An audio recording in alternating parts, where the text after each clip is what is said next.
আলাইকুম এভরিওয়ান। আজকের ব্লগে আমি ঘুরতে এসেছি টোকিওর খুবই জনপ্রিয় এবং ব্যস্ত এলাকা শিনজুকুতে। আর এই ব্যস্ত শহরের মাঝেই লুকিয়ে আছে দারুণ শান্ত আর সুন্দর একটি টেম্পল।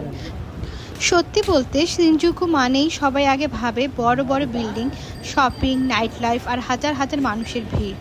কিন্তু এই টেম্পলে আসার পরে মনে হচ্ছে পুরো পরিবেশটাই বদলে গেছে। চারপাশ এত শান্ত, এত পরিষ্কার আর সুন্দর। আর এই টেম্পলের আশেপাশে এলাকাটাও কিন্তু খুবই সুন্দর। আর অনেক মানুষ এসেছে, বেশিরভাগই অবশ্য ট্যুরিস্টও আছে, লোকালও আছে। তো সবাই দেখছি যে এনজয় করছে এবং খুবই শান্তির একটা জায়গা। জাপানের মানুষ তাদের সংস্কৃতি আর ধর্মীয় জায়গাগুলো কত সুন্দরভাবে সংরক্ষণ করে সেটা এখানে না আসলে বোঝা যায় না। টেম্পলের প্রতিটা কোণা খুব সুন্দরভাবে সাজানো, ছোট ছোট লণ্ঠন, কাঠের ডিজাইন আর ঐতিহ্যবাহী জাপানিজ আর্কিটেকচার, সব কিছুই অসাধারণ লাগছে। আর এইখানে একটা দেখুন, এই যে এটা দিয়ে কিন্তু ঠান্ডা বাতাসের মতো আসছে এবং একদম কুয়াশার মতোও বেরোচ্ছে। তো এই জায়গাতে দাঁড়িয়ে খুবই ঠান্ডা লাগছে।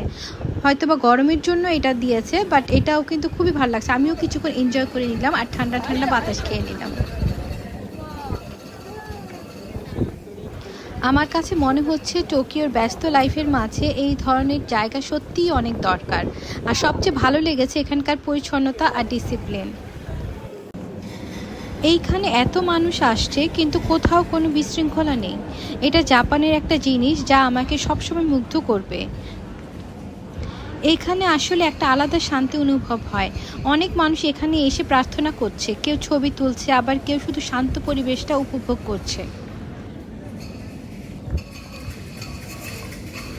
আপনারা যদি কখনো টোকিও ট্রিপ প্ল্যান করেন তাহলে শিনজুকুর এই টেম্পল অবশ্যই ভিজিট করবেন, বিশেষ করে সন্ধ্যার সময়। এখানে আসলে পরিবেশটা আরও বেশি সুন্দর লাগবে। আর হ্যাঁ ফ্রেন্ডস, আমার চ্যানেলটা ভালো লাগলে কিন্তু অবশ্যই লাইক, শেয়ার এবং সাবস্ক্রাইব করতে ভুলবেন না। আর আমি এভাবেই আমার বিভিন্ন জায়গা ঘোরার স্মৃতিগুলো আপনাদের সাথে শেয়ার করব। ভালো লাগলে অবশ্যই একটা লাইক দিয়ে যাবেন। চারদিকে উঁচু বিল্ডিং, নিয়ন লাইট আর মানুষের ভিড়, কিন্তু এই টেম্পলের ভিতরে ঢুকলেই মনে হবে যেন অন্য এক জগতে চলে এসেছে। এই যে এটা হচ্ছে কি স্কাই ট্রি।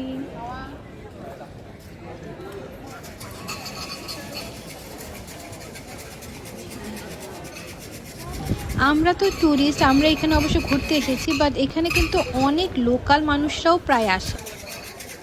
এই যে দেখুন, একটা আওয়াজ শুনতে পাওয়া যাচ্ছে না?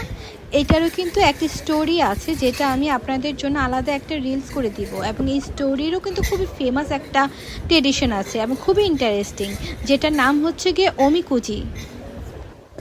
তো সবাই দেখছি যে এটার ভিতরে যাচ্ছে।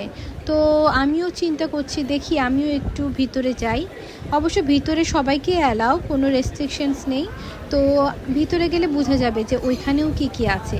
চলুন তাহলে দেখি আমরা ভিতরে কি আছে এই টেম্পলটার।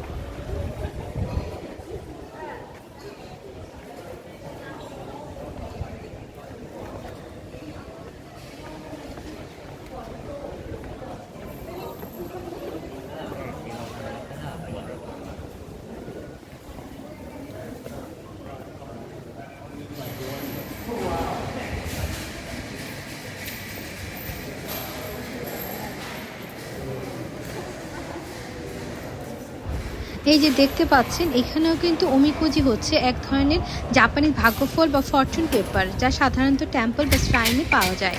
এখানে মানুষ ছোট একটা ডোনেশন দিয়ে একটা কাগজ তোলে, আর সেই কাগজেই লেখা থাকে তাদের ভাগ্য, সৌভাগ্য, প্রেম, কাজ, পড়াশোনা কিংবা ভবিষ্যৎ সম্পর্কে বিভিন্ন প্রেডিকশন। তো এই মেয়েটাও কিন্তু সেটা করছে এবং এখানে কিন্তু অনেকেই এরকম প্রেডিকশন করে থাকে, তাদের ভাগ্যফল টেস্ট করে থাকে।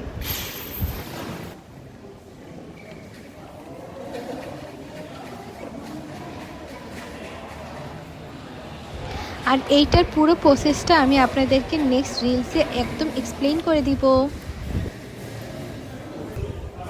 তো ওই যে ওইখানে দেখা যাচ্ছে কি যেন সবাই ওখানে গিয়ে ভিড় জমিয়েছে। ওইখানে জানি কি হচ্ছে, নিশ্চয়ই এখানে ওরও কোনো স্টোরি আছে।